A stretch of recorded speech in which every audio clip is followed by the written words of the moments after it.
Principals at the Missouri Capitol for over 25 years. Recently, Ron also helped to establish the Article 3 Institute that is dedicated to educating legislators and the public about the constitutional limits on legislative power enumerated in Article 3 of the Missouri Constitution. The Article 3 Institute is also involved in litigation to challenge bills that have violated those provisions. The Institute filed its first lawsuit in 2024 and is working its way through the process. Ron resides in Marys County, Missouri, where he runs a manufacturing firm, CZ Engineering, Inc., and raises cattle. He and his wife, Ann, have 4 daughters and 7 grandchildren. Please welcome Ron to the podium.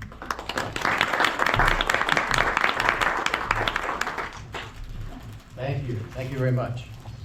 Trying to figure out where to hold this. Is that good? That's probably good. Okay. They'll let you know. Watch Diane. Okay. They'll let you know if you need to turn it up or down. Okay.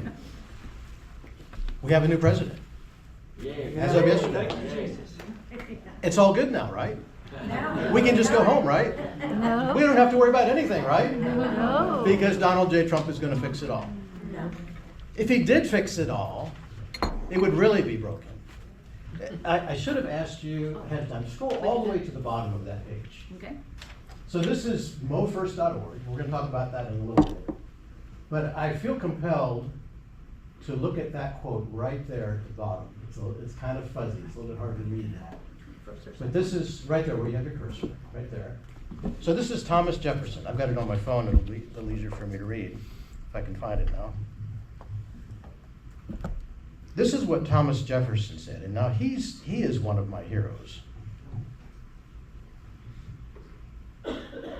He said, "Our citizens have wisely formed themselves into one nation as to others, and in several states as among themselves. To the united nation belong our external and mutual relations, to each state severally, the care of our persons, our property, our reputation, and religious freedom." So what Thomas Jefferson is saying is that the federal government in our federalist system, the part that Donald J. Trump is supposed to be running, really has relatively few duties and few responsibilities. But our states are responsible for protecting the things that are dearest and nearest to us. And I would suggest to you that we learned during the COVID experience, if we can call it that, where some of the worst despotic things happen. Really, if you think about during COVID, there was some bad stuff that came out of DC, but most of the real despotic stuff happened from your city councils. Yeah.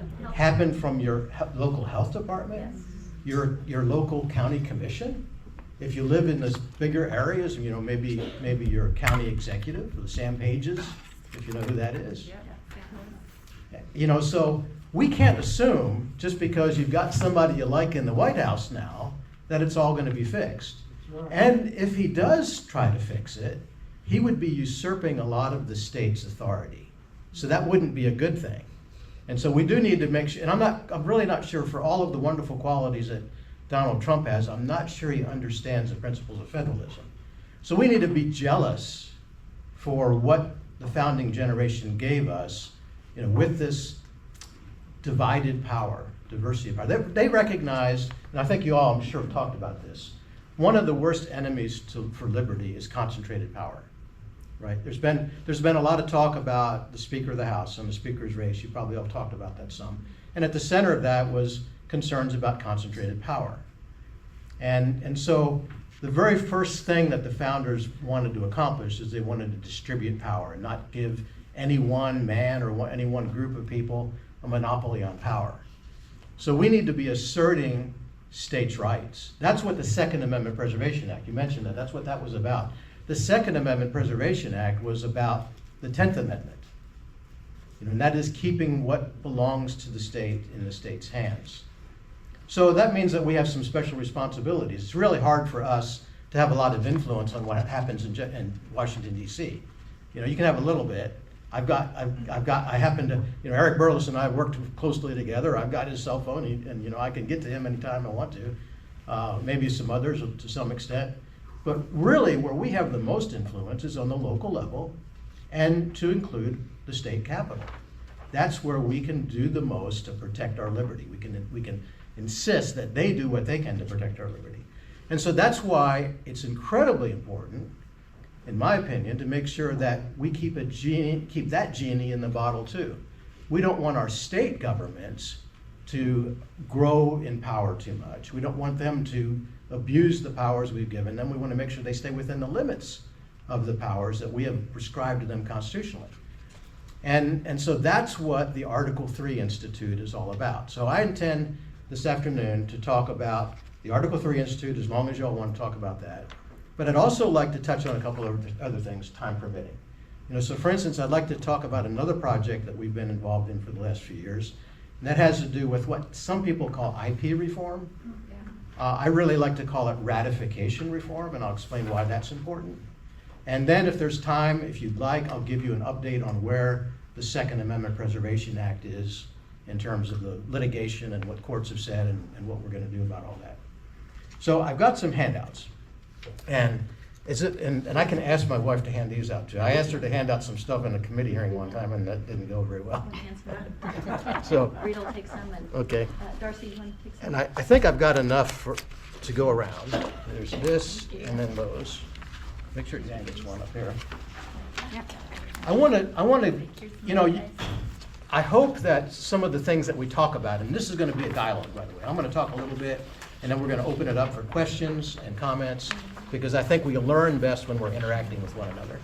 You're going to hopefully be inspired by some of the things I've got to say to move and do some things, but you're not going to remember it.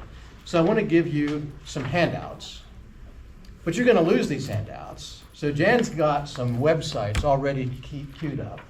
And so if you can remember a couple of websites, then you can always go back and get the information that we're going to talk about. So, and then you can always email me, or you can email Jan, or I'm sure any of your, anybody responsible for this organization, and they can cue you in on these things too. So Article 3, okay, as I think in the introduction, there wasn't enough emphasis on the very last thing mentioned about the Article 3 Institute, and that is litigation. Because what we intend to do is sue the pants off government every chance we get when they're abusing their power. And especially with respect to things that come out of Article 3. So in the US Constitution, Article 3 deals with the judiciary.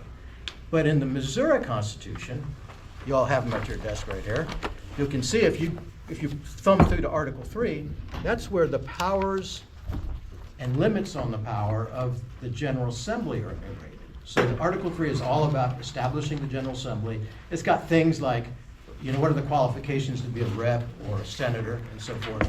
But for the sake of our discussion this evening, the most important things to me are the things that Article 3 says that the General Assembly, the legislature, is not allowed to do.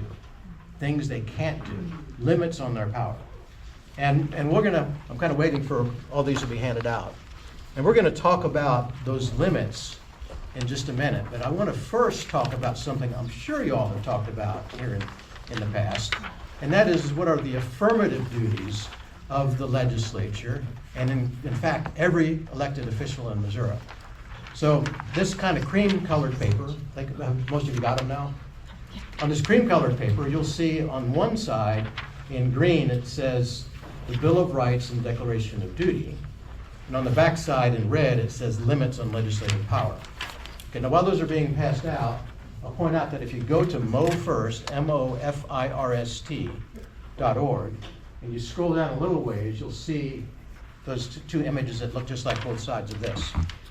Click on those, and you can download a PDF. You can print all you want, and you can share them with all you want, especially with your legislators, your state senator, and your state rep. So, the Missouri Constitution is actually a beautiful thing. We love the U.S. Constitution, we love the Bill of Rights, but the Missouri Constitution, I think, actually is even structured cooler than that. It starts out with an acknowledgement of the Lord, of God as the supreme. What does it say? He's the supreme ruler of the universe, and that's the very first clause in the Missouri Constitution. And actually, it's the preamble for every constitution in every state in the Union. But then the framers of our Constitution, at least as of 1945, saw fit to put the Bill of Rights next. And the thing I like about this, and I know you guys have talked about this, right? But the thing I like about it is the very first clause of the Bill of Rights, Article 1, Section 1, explains what this organization is all about. And that is that all political power is vested in the people. And basically what that's saying is that the only power that government has, including our governor, including the legislature, including every elected official, that power is loaned to them. It's on loan from us. That's our power. All political power is vested in and derived from and vested in the people.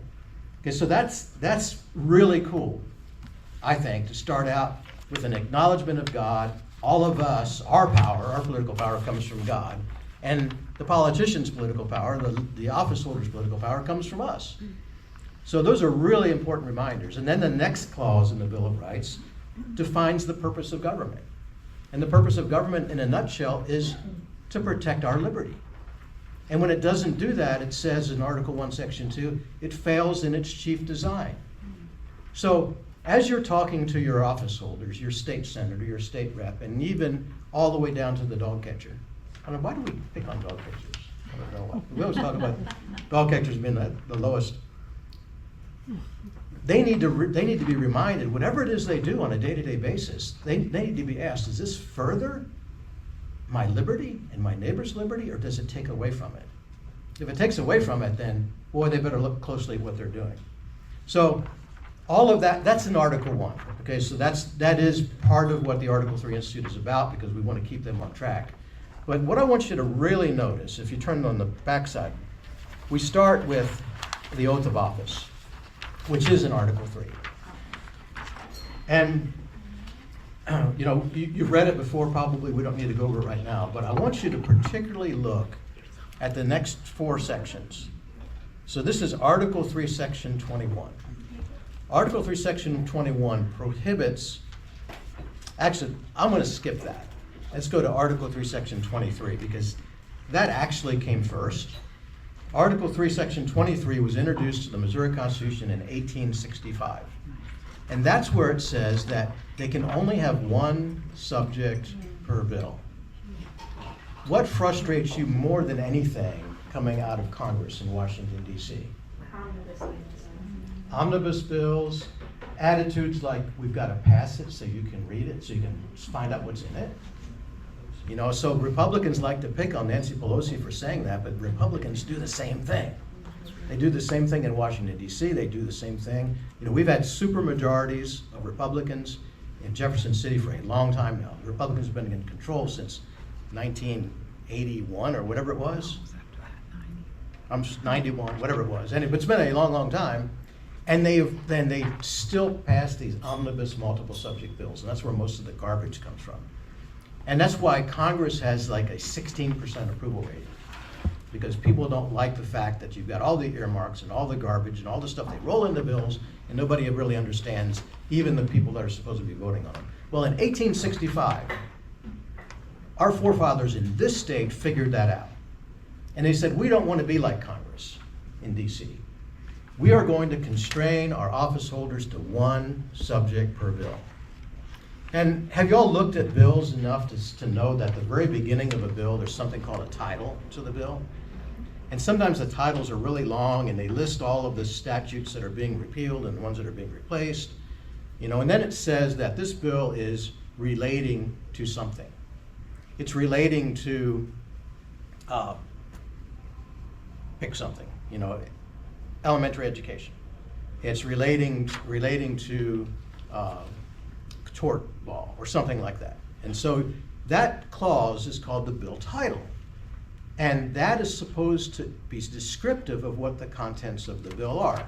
And so if you look at that, Article 1, Section 23, it says, no bill shall contain more than one subject which shall be clearly expressed in the title. Now there's some exceptions to that. This is below, like appropriation bills. They can have more than one subject. But the vast majority of the 1,400 bills that were filed in the House of Representatives can only have one subject in them. And that one subject has to be explained in the title of the bill. Okay, well, guess what happened? That's 1865. Anybody remember what was happening about 1865? Civil War. Yeah, well, Reconstruction. a few years before that, we were occupied. The state of Missouri was occupied. We didn't get to have our own government anymore. The government was picked for us by people in Washington, D.C. You know, in 1865, that was the beginning of the Reconstruction period. And so we still kind of didn't have a lot of control, but we had elected officials, the people said, we're going to make you just have one subject per bill. And it didn't work out very well. Because what they figured out was that one subject could be a moving target. And so if we want, I want to back up a little bit. If you all are following legislation, there's 1,400 bills filed in the House and 400 or 500 filed in the Senate. That's a lot to go through. And so what we do a lot of times is we'll do what we call legislative triage. So you can't follow all of those bills. And some of them you really don't care. You really don't care that much, I guess, most of us, about what they're going to name this road or that road, or maybe there's something that we're not really, that's not our thing to watch. But you can go through and you can look at the bill titles and you can put the ones that are of concern or interest to you in one pile and the ones that you're not concerned about in another pile. And some of them, based on the title, you can think, well, this bill is never going to be a threat to my liberty. I'm not going to worry about it. But what if they change the title? What if they change the subject that's in that bill through the legislative process? So it starts out as one thing, and then it ends up something else. And you had no idea that that was going to happen because they changed the subject of the bill. That's what was happening between 1865 and 1875. So in the 1875 Constitution, it's unusual to get a Constitution just 10 years later. That's when they added Article 3, Section 21. And that's where it says that no law shall be passed except by bill, and no bill shall be amended in its passage through either house as to change its original purpose or its original subject. So once they figured out that they can have one subject, but that subject can be a moving target, then the people of Missouri said, no, you've got to figure out what that bill is going to be from the start, and it's got to stay that one thing throughout the whole process. Guess how well that's working out? So I haven't done this lately, but several years ago we looked at the bills that were passed one legislative session, and I don't hold me to these exact numbers, but these are pretty close. It was like 90% of the bills were passed the last 2 to 2.5 weeks of session, and 80% of the bills were passed the last week of session. 80% of the bills. Now, the office holders will say, well, yeah, but these are things that we've been talking about all session long. These are things, so it's not like they just got introduced that last week of session from scratch. And there's some truth to that. But the garbage often gets added that last week. The garbage often gets added as part of a 189-page omnibus bill. And that's stuff that either people had written off as not being a threat, or they didn't even know about, that gets snuck in bills. And so that's what the Article 3 Institute wants to stop. More than anything, we want to make sure that they are only dealing with one subject per bill. That bill, as it says in Article 1, Section 21, needs to be something that subject needs to be something that was declared from the start, and they stayed with all the way through the process. Either the bill fails or it passes, but it's always only had one subject. So I'm going to stop and take a breath there. And Question. yes, ma'am. So we notice very often that Senator Moon will, after session, when they pass to both houses, and then are on the governor's desk, and he will write a letter or a request. A constitutional objection is Yes, what it's called. because Yes. it's, yes. Is that what you're going to do as well? I mean, will you start with that, or are you just going after it from the legal standpoint? No, that's only something that a legislator can do. So, Is that right? so Mike did that as a House member. He's doing that in the Senate. Jim Lemke did that some when he was in the Senate. That's helpful for litigation purposes. It's nice to be able to go back and say, not every legislator was happy with how this came down. But that's not something that we can do. That's not within our purview as citizens. None of us can do that. And I love it when Senator Moon does that, because he's the only one that has consistently stood up for these things.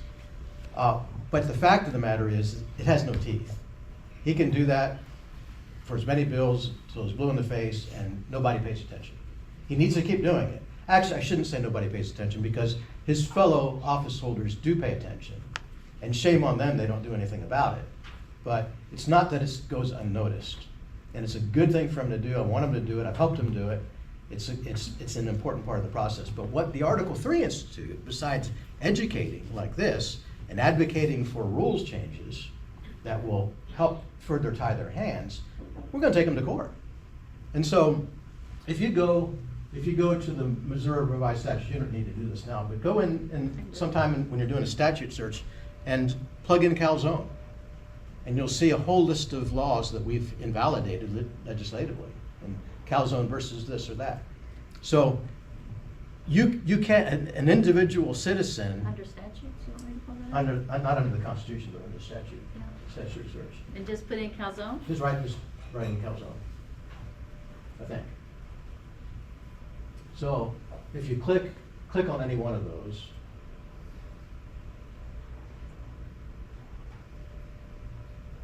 okay, so in yellow, that explains that the courts found that to be unconstitutional.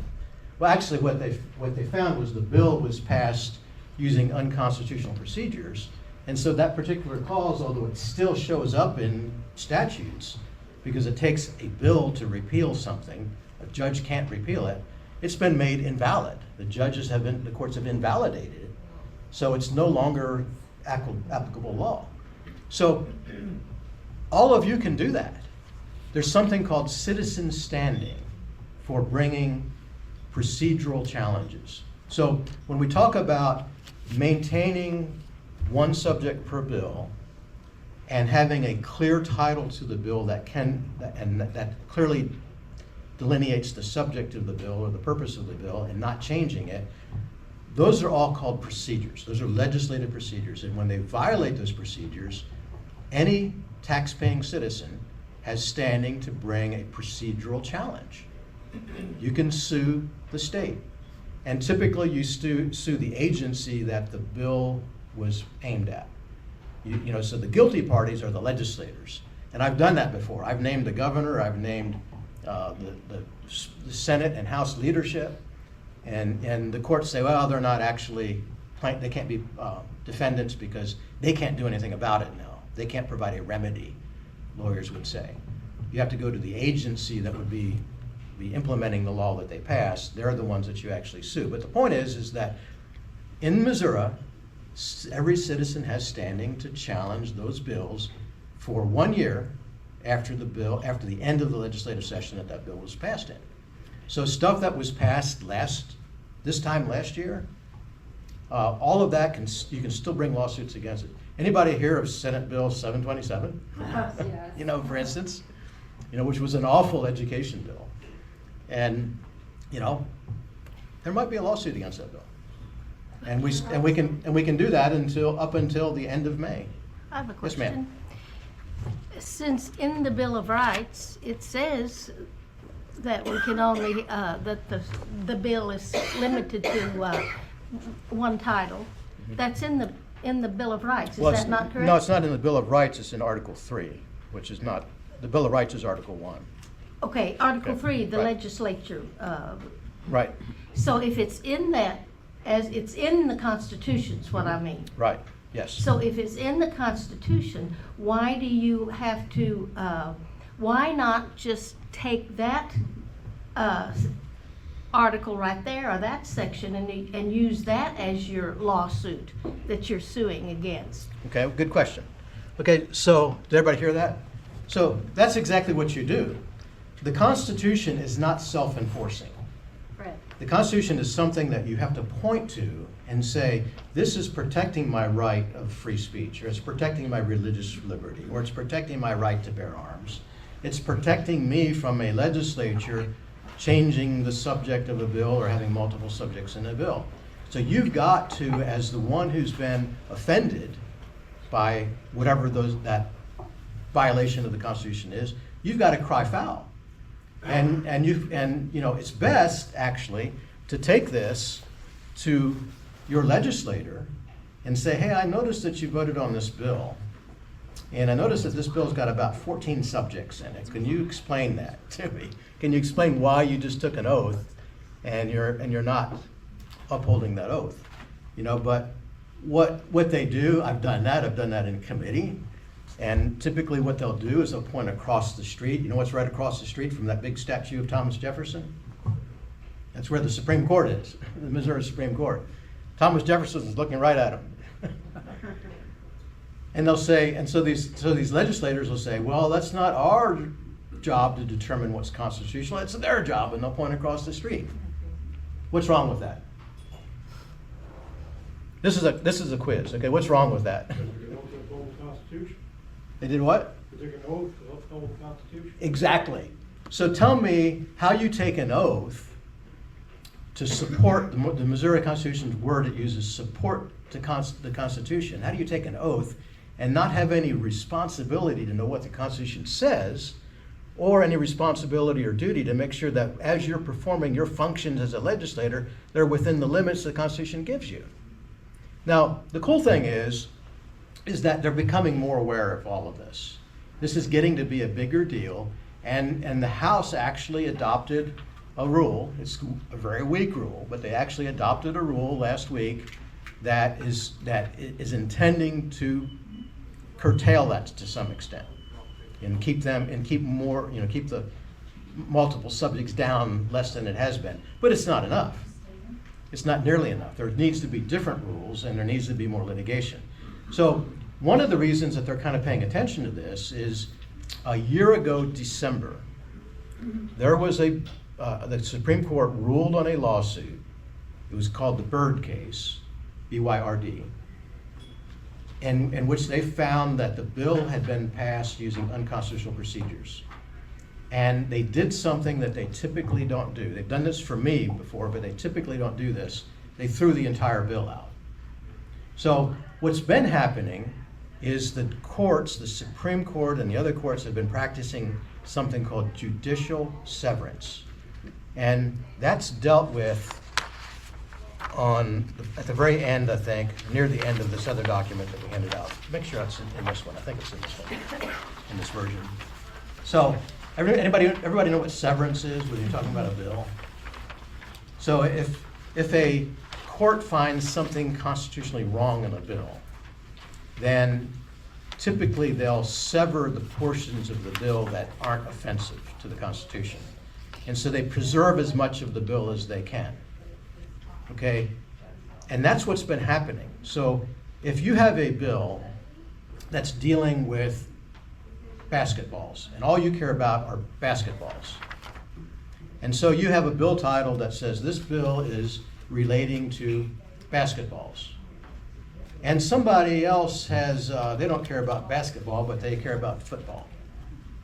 And so I've got an amendment, Representative Calzone, I want to put on your bill, and it's going to deal with footballs. Will you let me put it on there? I said, well, you know, the bill title says this is relating to basketballs. And he'll say, well, okay, let's change the title to relating to what? Balls. Football's not shaped like a basketball. But it's a ball, right? And so he'll say, if you will let me change the title and amend my football bill to your basketball bill, I'll vote for it. And there's 5 other guys I know that'll vote for it too. Okay, well, that's fine, I don't mind, because I know that if it gets challenged and it goes to court, that they'll take the footballs off and they'll leave my basketball portion on there. That's called judicial severance. And in the meantime, understand that somebody added tennis balls and golf balls and, you know, and who knows what else. You know, maybe they change it to cylindrical things or things that bounce, you know, I mean, whatever it is. So, okay, this is how it works. Okay, so you've got basketballs are balls. Footballs are balls. Let's change the title to balls, relating to balls. somebody comes along and they want, tennis balls will now fit and golf balls will now fit, but there's a guy that's got a banking bill. The bank, you know where I'm going already, you're snickering. He's got a banking bill. He couldn't get any traction anywhere else. He couldn't get anybody interested in this banking bill. It deals with checks. Well, what do basketballs and footballs and golf balls and tennis balls and checks all have in common? They can bounce. That's right. Oh, So now they changed the title to things That related, bounce. things that bounce, relating to things that bounce. Okay. Now, if you cared about nothing else but banking stuff, you probably wouldn't have been watching that bill that was originally about basketballs. So that's how ridiculous it gets. And that's not really a gross exaggeration. That's how ridiculous it gets. So that's just think how much easier our job would be as citizen watchdogs if every bill only had one subject in it. And if it's got one subject, it's probably not going to be 189 pages long. So this is critically important. And you have to understand this too. The people with the real power in Jefferson City are the lobbyists, more than anybody else. They're the ones that are influencing the legislators. They're the ones that get leadership in power. They're the ones that, they are running the show more than you might think. Now, we scare them sometimes because the grassroots, we don't really get a whole lot of stuff passed, but we kill a lot of stuff. And that's where our real power is in killing bad bills. But that's still where the power is. And I talked to a really high-powered lobbyist just last week who has, I've forgotten, I lost count, 25 or 30 principles. Now, I didn't say ILES, I said ALS. So you know what a lobbyist principle is? A lobbyist principle is not that, God is sovereign and the role of government is to protect our liberty. A principal, PALS, that's the guy paying his paycheck. That's his boss. And this lobbyist had like 25 or 30 different customers that he's representing. And he told me, he said, I never file bills. I never get bills filed for me. I always do everything I do, and he's been doing it for decades, by amendment. And so those last few weeks, when all of the amendments are flying around and nobody really knows what's in all of the bills, that's when the lobbyists get a lot of their work done. That's where a lot of their power is. And that power would be greatly diminished if there could be only one subject per bill. And now he can still amend his language to a bill if he can find one that moved that is the right subject. We're not going to deny that, but it would be a lot easier for us to keep track of things. So if we can go back, Jan, to that Article 3 Institute page and scroll down. So here, okay, those are just kind of principles there. Okay, so scroll down, and I want to get to the Constitution clauses. Okay, so we talked about Article 3, Section 21. Encourage them to open up their books. Well, yeah, okay. 31. Okay, page 31 of the blue book. These were on discount because it's going to be a different color, I think, in a couple weeks. I don't know how you get cheaper than free, but they'll be a different color. I was just happy not to ever see Robin Carnahan's name on there again. So there you have on page 30 what?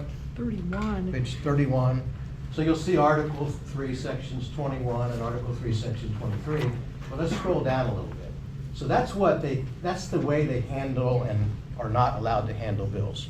One purpose, can't be changed throughout the whole legislative process. But this is a section that actually even Senator Moon is just kind of becoming aware of. And the Locke and Smith Foundation, everybody know who the Locke and Smith Foundation are? Locke and Smith Foundation, great folks. But these sections haven't been on their radar screen. So these sections say that lawmakers are forbidden from giving public money or property to their friends or the well-connected, just like the British were doing. Remember the East India Trading Company? All of this, it was called British mercantilism.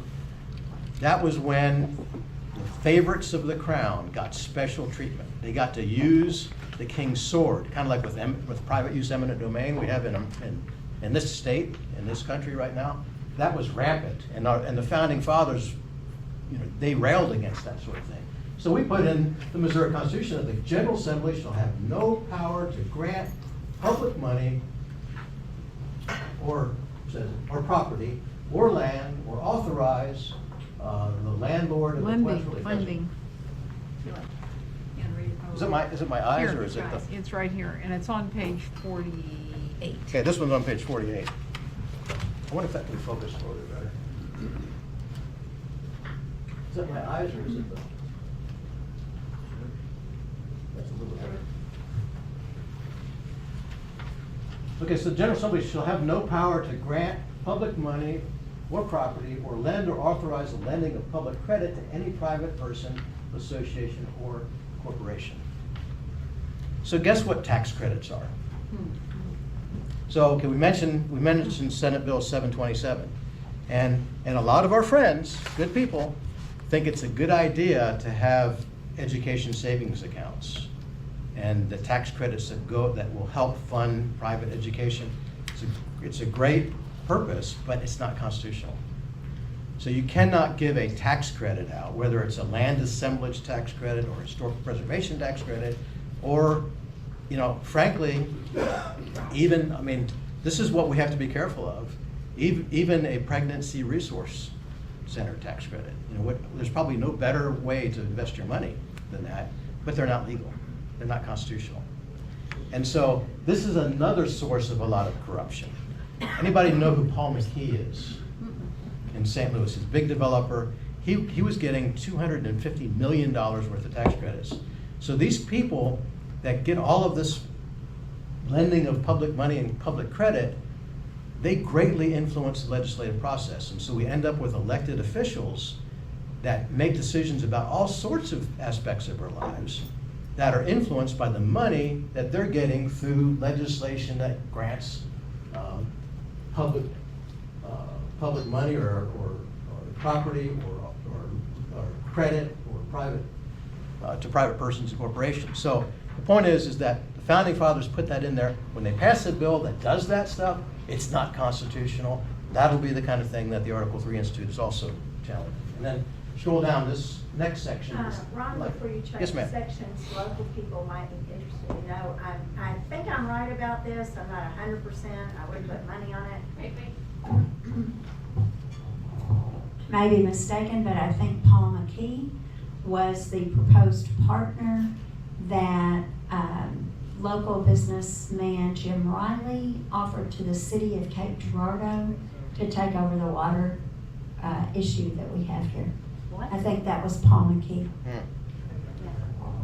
If he is, he must have gotten out of prison. He's in prison now? Well, he might be out by now. Oh. So he was trying to develop 2,000 acres in North St. Louis. Yeah. Or was it around the Ferguson area? Yeah, Yeah. kind of up in that area, maybe a little bit north of that.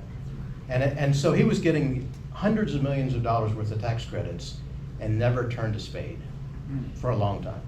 And they found out that he was, well, I won't go into all the details. That's all. I want to cover these last two things and we'll open up for some more discussion. So scroll down to the next one. Okay, so this is very similar. So Article 3, Section 39 says the General Assembly shall not have power to give or lend or authorize the giving or lending of the credit of the state in aid to any person, association, municipal, or other corporation. And the General Assembly can't pledge the credit of the state for the payment of liabilities, present or prospective. And so those are limits on how they can use their power. And then especially this one in blue. They don't have the power to release or extinguish or authorize the releasing or extinguishing in whole or in part without consideration the indebtedness, liability, or obligation of any corporation or individual to the state. That's exactly what tax credits do. Do you all know how tax credits work?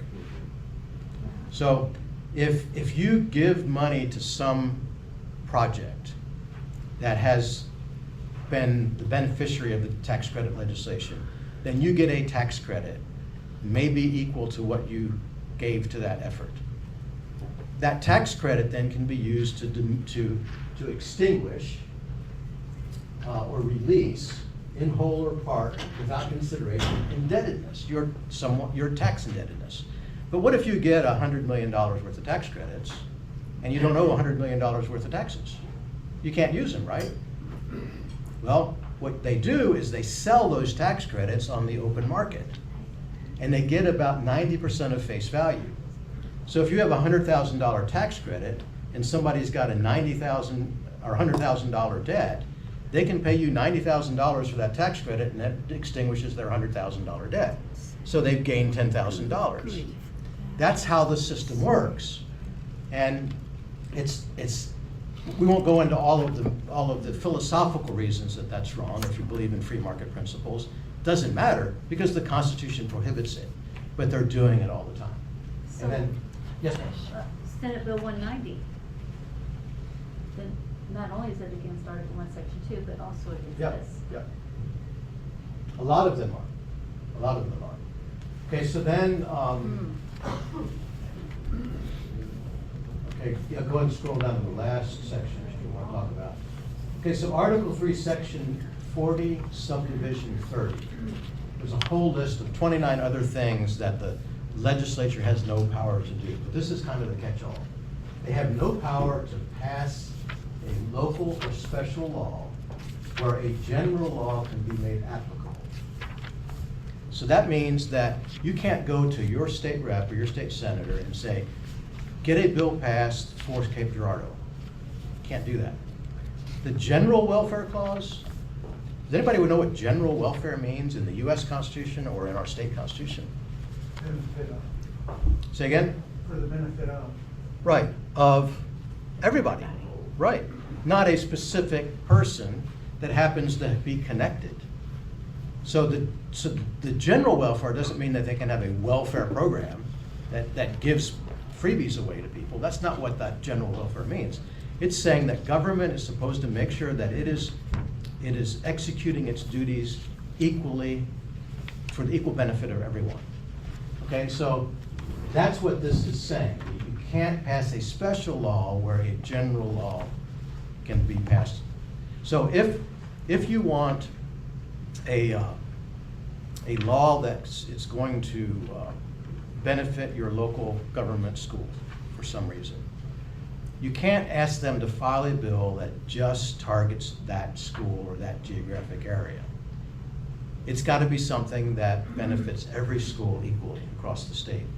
Oftentimes when you read legislation, you'll see specifics that describe an area. You know, so the most infamous one is that this bill or this particular statute applies to any city not within a county.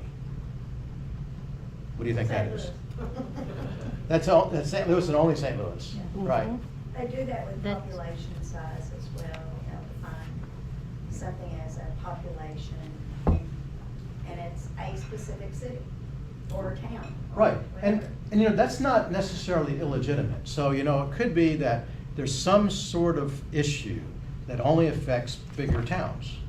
And so you can legally, constitutionally pass a bill that says that this statute or this new whatever only applies to cities that have more than 30,000 people population in it.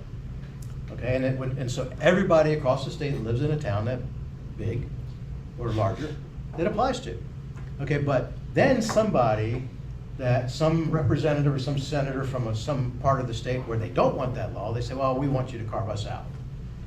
And another one says, yeah, we want you to carve us out. So they'll start saying things like, any city with more than 30,000 population that has a port, or it's got the boundary of one part of the city is a Mississippi River, and this or that creek on another boundary, and it all ends up, by the time they get done with this long description, it only fits one place. You know, all of that is skirting this. It's not honest, it's not legal, it's not constitutional. We're going to challenge it. So these are kind of the highlights. These are the most important, clearest cut limits of power that the Constitution, the people, through their Constitution, put on the legislative process. They're ignoring almost all of them. They're ignoring almost all of them. Senator Moon will stand up and he'll say, point of order, this amendment goes beyond the scope of the original bill. And if he's lucky, they'll actually, the Senate leadership will actually huddle. They'll go back in the corner of the Senate chamber or in the back room, and they'll pretend that they're actually debating it for a little while. And they'll come out and they'll say, point of order, not well taken.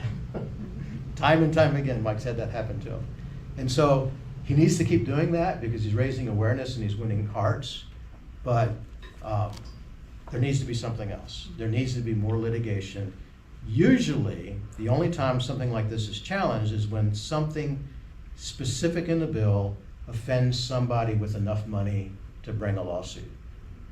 And so, and typically what they want then is that one thing that they don't like in that big old bill to be extracted. And that's why typically they haven't cared about judicial severance as long as their piece is struck out by the courts. But if the courts just pull that out and they don't knock the whole law down, then how about that guy that had the original basketball bill? He doesn't care. Because by the time it gets to court, the law's been passed. Whatever he wanted to happen to basketball has already happened. And that's not going to be touched because they'll just get rid of the other stuff. He got the extra votes he needed to get it passed. And he doesn't mind. So he had no incentive to guard his bill from unconstitutional amendments until last December. So I'm going back to that. Last December, the Missouri Supreme Court said, oh, we don't think we can sever this. The whole bill's going down. That got their attention. And then in January of 2024, so less than 12 months ago, the Missouri Supreme, might have been the 20th, so almost exactly 12 months ago, the Missouri Supreme Court came down with another ruling, and this ruling was, they didn't knock the whole bill out. But in this ruling, one of the things that they said is that a bill with a broad general title such as relating to public safety is not descriptive enough. Remember what it said in Article 1, Section 21? That the title has to adequately describe what the bill's contents are. And anything could fall under public safety. So guess what the Missouri General Assembly proceeded to do? They passed a bill whose bill title was relating to public safety. They changed it, right? They changed the bill. What Senate Bill? 754. Senate Bill 754. It was Tony Luke Demeyer's bill, and it was relating to, it was a Max or Rex, I always forget. Max's law. Max the police dog. It was Max's law. And so, and I've forgotten what the exact bill title was. You can scroll all the way to the top of this, please. This page here. Okay, use the pull down. So click there, and you can click on lawsuits. And then that one right there, click that. So you can go there and you can read about the case. So the original bill title was relating to law enforcement animals, like Max, the police dog that was killed in the line of duty. And we could argue whether or not injuring or killing a police dog should have virtually the same consequences as injuring or killing a police officer. Oh my God. But suffice it to say that was a very targeted bill with a very specific purpose that was adequately described in the bill title. But they wanted to pile a bunch of other stuff on it. And our new governor, he's made public safety a priority. Okay, so you can see more, you can expect more of this. And so they changed it relating to public safety. They added a bunch of stuff, including what is arguably the worst gun control measure that has actually passed the whole process. It's called Blair's Law. Anybody familiar with Blair's Law? So Blair's Law has to do with supposedly celebratory gunfire. Like idiots that shoot their guns in the sky, I mean, it's a stupid thing. I kind of like guns, okay, I admit it, I kind of like guns. But I make sure that I know where the backdrop is before I pull the trigger, okay? It's stupid, but that's not all that the bill covers. The bill covers a bunch of other stuff. And I won't go into it, but arguably, if you live within the city limits, you could live way out in the sticks, but if you actually live within municipal limits, you could argue that there's no way for you to legally do any target shooting. You can hunt on it, but you couldn't do any target shooting based on the way Blair's law is written. So you couldn't even build a basement with 3-foot concrete walls and shoot in your basement. You know, so you're not going to be shooting into the air because you've got concrete all around you, but Blair's law would forbid that, taken one way that's very reasonable to take. So anyway, the point is that they changed that narrow title to something relating to public safety, put a bunch of other stuff on it. What else did you not like in that bill, Ann, besides those two things? There was something else. I really didn't like Max's law. You know, she really didn't like Max's law. I didn't either. But, so that's the one that we have in court right now. So right after the Supreme Court said you can't use a title relating to public safety, they passed a bill with a title relating to public safety. And guess what? This session, there's like 4 or 5 more bills whose title is relating to public safety. So that's how arrogant this has gotten. That's how little they care about, and I shouldn't say that because I think more of them care about the Constitution than meets the eye. They need to be educated, and they need a wake-up call like they got, I think, from the Supreme Court. And so we hope to be the next big wake-up call. But in the meantime, we're trying to get some rules changed. Okay, so I've talked way too much. It's your turn. Do you plan to file against Senate Bill 190? We've got our hands full with this one. We're going to look at 190. We're going to look at 727. Microphone? Yep. Yep. So, pardon? Microphone? Okay, yeah. So we picked this particular bill because it's really low-hanging fruit. When the Supreme Court just got done saying you can't use a title relating to public safety, and then they use a title relating to public safety. And the other thing is that we have some behind-the-scenes efforts to try to narrow the rules so they can't change the subject of a bill, change the title of a bill to broaden the subject like that. But what'll happen? So if you had, let's just say you had a rule saying you can't change the bill title, then what are they going to do? They're going to start out with, instead of starting out with a bill relating to basketballs, they're going to start out with a bill relating to things that bounce. So they'll start out with the broad title and pile a bunch of stuff on it. So the next move, we're looking strategically, the next move is to make sure that the titles, as is required by the Constitution, are narrow and descriptive enough to inform you about what's in the bill. And so we're trying to, if we win the battle and we get them to tie their own hands with single subject bills, then we want to make sure that the subjects are narrowly enough described to actually be useful. If that makes sense. Yes, ma'am. Would you say that most of these servants are corrupt, or are they simply uneducated as to the Constitution and don't care about the oath that they've taken? That's a good question. I think especially after this last election cycle, where in my opinion, the rhetoric got out of hand. In my opinion, I think there were some accusations that were thrown around that weren't fair. There were some that were fair, but there were some that aren't fair. Trust me, the people that need to be called on the carpet, there's enough actual, provable, factual stuff that you can say about them and use with the right attitude. You don't have to make anything up. And you don't have to exaggerate it. You don't have to, but I think there was a lot of exaggerating, and I think there were some inaccurate accusations. So my opinion is that there's a whole lot more good people up there than sometimes you might think 4 hours away from Jefferson City with what you hear on the grapevine, what you hear on social media, and what whatever's coming through your email.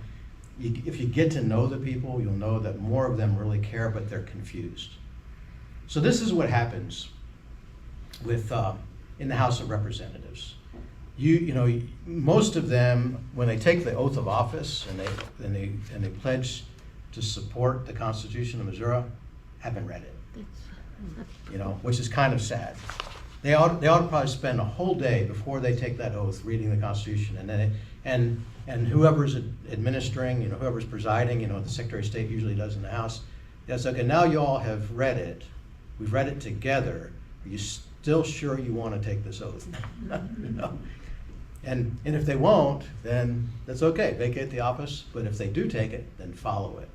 So part of it's laziness. Part of it's they're busy. But what happens is that all these new freshmen, they get elected and they go on what's called the freshman tour. Have you heard about the freshman tour? So they are, I don't want to say wined and dined, but they're showing a good time. Okay, they get on the bus, they go around the state, they see some neat things, they spend some quality time together, and that's when they're told, as a freshman, your job is to sit down and shut up. And don't expect your bills to move. If you want to get legislation and statute, then your best opportunity as a freshman, it doesn't matter how qualified you are, it doesn't matter how smart you are, it doesn't matter how old you are. Some of them are young, some of them are gray-haired people that have been around the block a lot of times and they bring a lot of wisdom to the table. None of that matters. Because you're a freshman, the only way any of your legislation is going to move is if you hang it on somebody else's bill. And so they provide a lot of incentive for them to ignore the single subject and the original purpose clauses of the Constitution, because that's how they get their agenda accomplished. Not do the best ideas float to the top. And so that's a major problem. And so if you worked your heart out to get up there and you really have, let's say you really have something you want to get done. There were a lot of people that went to Jeff City trying to do something about COVID tyranny. I say a lot, there were some. there were a number of them wanted to do something about COVID tyranny, but the only way you could play to get that done was play the game. And so not seeing that the big picture matters more, they are more likely to kind of fall in line and play that game. So Senator Moon that you mentioned. Senator Moon literally missed the freshman tour. He was elected in a special election. He actually took office, I think it was in April. And so he comes in and he's seeing all of the garbage happening at the end of session. Remember when 80-90% of the bills are being passed? And there's not time to read, and he also didn't have the opportunity to sit through the committee hearings and all the other stuff, and he's seeing all this garbage getting piled on bills, and he's thinking, this can't be right. But he didn't get the memo at the beginning. He didn't get the memo in the freshman tour that you're supposed to sit down and shut up, and guess what? Mike Moon has never sat down and shut up. And so that's all been very good and very healthy for Mike. So I'll get to you just in a minute, ma'am. There's some people up there that are there for selfish reasons, whether it's money or it's fame or it's just getting to rub elbows. There are some people up there that are just kind of clueless. But there are some, maybe more than you think, that I think are good people that really want to do the right thing, and they need to be educated. And the problem is that I've seen this in the almost 3 decades that I've been doing this. It's usually around their last term when the light bulbs come on. And you'll ask them questions like, okay, you've spent 8 years up here. Was it worth it? What's the most important thing you did in those 8 years? And their answers will be very discouraging. I would not invest 8 years of my life and accomplish how little they accomplished as legislators. So they need your guidance. They need for you to know what the Constitution says. They need for you to know what their duties are. Remember Article 1, Section 1 and Article 1, Section 2, the role of government? And they need to know that you know that. You need to be reminding them. And they need to be asked, do you ever have them come to your meetings? Any legislators? Yes. You need to grill them. You need to ask them, how do you feel about these omnibus bills? How do you feel about bills with more than one subject in it? They know what the Constitution says about it. They need to be reminded. And they'll say, oh, well, I don't like them. And then you need to ask them, why do you keep voting for them? So, yep. Anyway, can you hand her the microphone?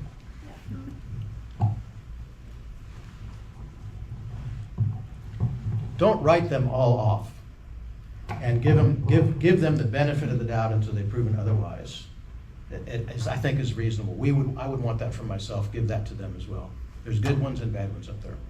Did you say you have a 1 year after a bill is passed to challenge it? Is that? That is more or less right. You have a year from the end of the legislative session. So what about the abortion bill? Well, that was an amendment to the Constitution. that's So not we're the just same. talking about, Because that had 3 things in it. I don't know how we were supposed to vote on 3 things in one bill. I find that appalling. I agree, and I think that the fact that it covered such a diversity of things is kind of the key to reversing it. I don't think, I was actually very pleased with the fact that we only lost by 1.8%. I'm disappointed. I wasn't pleased with any of it. Well, I was disappointed, obviously, that it passed, but, they spent $30 million and we spent maybe $1.5 million. And it still barely passed. And I think that's saying that they don't have a mandate, and I think to our office holders, that should be a green light to try to do something about it. I think if the people of Missouri really knew what was in that, I think that they would have voted no.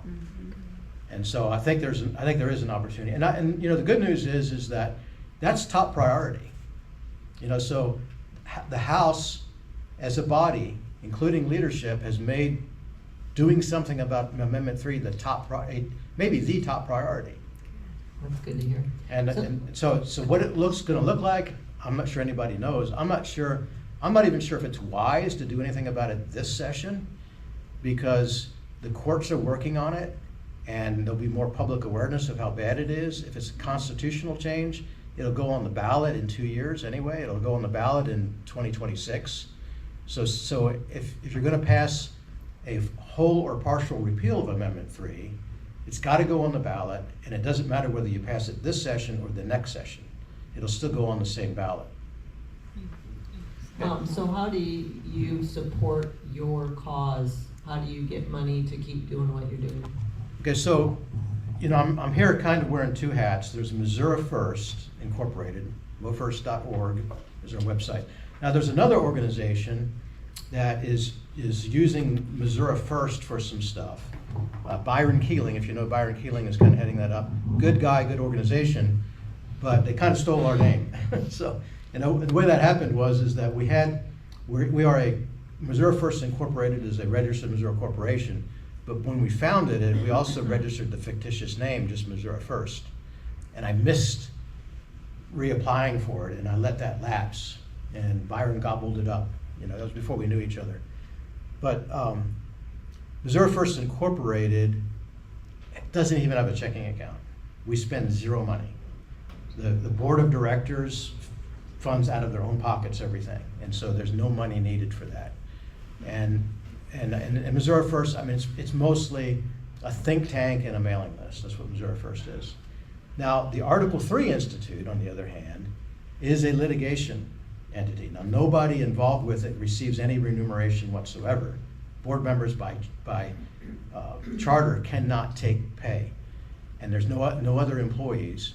But what we do is we collect money, and we use that money to hire lawyers to sue the state. So that does need funding. And so you can go, there is a donate button on Missouri First or Article 3? Article 3. There's no donate button on Missouri First, because there's no way to get money to Missouri First. Right. So you can donate there, and so far most of the money there's been some donations, but most of the money has come from the directors, or I think I can say it. Can I say it? Don't say it. Okay. Go ahead.